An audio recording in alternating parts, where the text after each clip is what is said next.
శివ అంటే మంగళం, భద్రం, శోభనం, కళ్యాణం, క్షేమం అంతా మీకు మంగళప్రదమైనటువంటివి కటాక్షించగలిగినటువంటి శక్తి స్వరూపమునకు శివ అని పేరు. అందుకే శివునకు అమంగళమునకు సంబంధం ఉండదు. అసలు ఆయన ఎన్నడూ అమంగళము చేయువాడు కాడు. ఎప్పుడూ మంగళం చేసేవాడెవరో, ఎప్పుడూ భద్రాన్ని చేకూర్చేవాడెవరో, ఎవరి అనుగ్రహం చేత శుభ పరంపర మనకి కలుగుతుందో అటువంటి మహానుభావుణ్ణి శివ అని సంకేతిస్తాం.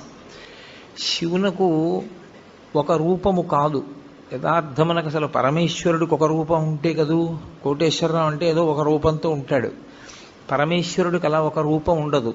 ఆయన చేసినటువంటి చేష్టితముల వలన భక్తులను అనుగ్రహించాలనేటటువంటి ఆయన యొక్క కారుణ్య తీవ్రత వలన ఆయన అనేక రూపములను ధరిస్తారు.